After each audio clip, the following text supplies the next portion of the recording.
Mr. Jaishankar to speak. Thank you.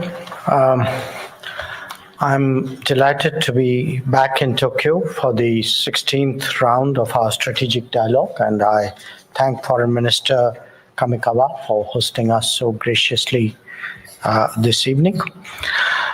In the first half of our dialogue, which has just concluded, the two of us had wide-ranging and forward-leaning discussions covering the entire gamut of our bilateral relations.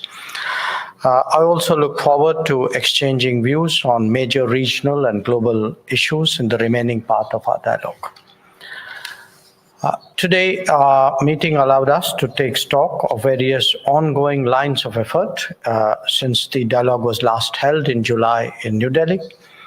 We agreed on the need for new steps, many of which my colleague the minister spoke about, for which to make this relationship prepared for and responsive to emerging geopolitical, geoeconomic, and geotechnological trends, and as well to the growing demands of the people of the two countries to get to know each other better.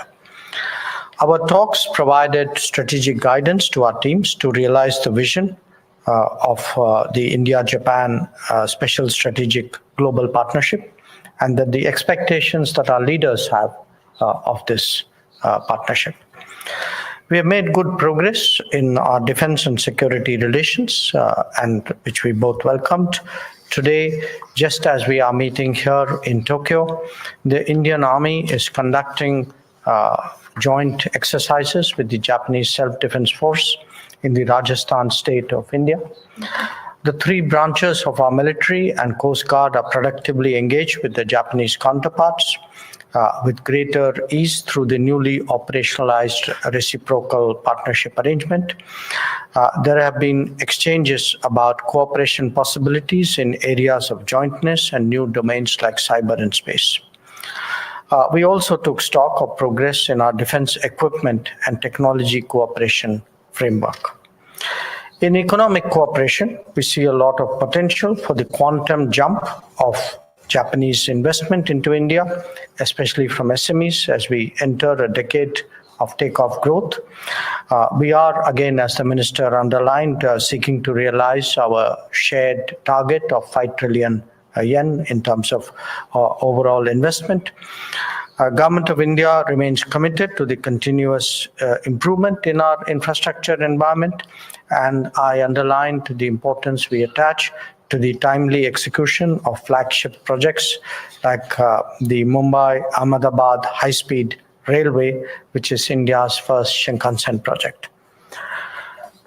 We welcome Japan's development role in India's Northeast, which will be crucial in transforming the connectivity and industrial landscape of that region, which will benefit not only our two countries, but also other countries in the neighborhood through a network of forward and backward linkages. We further agreed to explore coordinated development partnership initiatives by our agencies in third countries. We also concurred on the need to work together to enhance each other's economic security and supply chain resilience by taking a strategic view of trade and technology. In this context, we discussed possibilities in semiconductor ecosystem, green technologies, and digital payments by leveraging our complementary strengths. We spoke about ways to enhance our people-to-people engagement through education, tourism, and culture. We extended the India-Japan Year of Tourism Exchanges to another year in 2024 with the theme of connecting the Himalayas with Mount Fuji, and agreed to hold an India month and a Japan month in each other's countries later in the year. I spoke to the minister as well about the need for a more facilitative visa regime for tourists and other citizens to travel to Japan. We also discussed the shared interest we had in providing greater avenues of mobility for Indian talent and for Indian skills to Japan. Expanding the scope of the existing arrangements and helping promote Japanese language teaching and testing throughout the country would be a natural first step. India and Japan, as two major Indo-Pacific nations sharing values, history, and interests, have an abiding stake in the peace, security, and prosperity of our region, and are ready to play a responsible role commensurate to the needs of our times.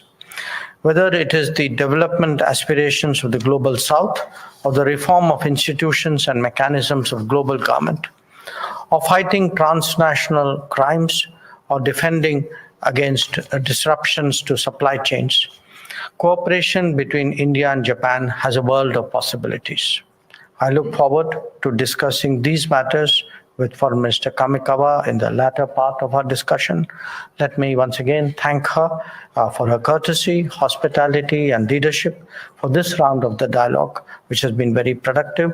I look forward to receiving her in India for the next 2+2 ministerial dialogue. Thank you once again. ありがとうございました。 Thank you very much. With that, the joint press conference is concluded. Thank you very much, Minister Kamikawa, Minister Jaishankar. The members of press are requested to wait until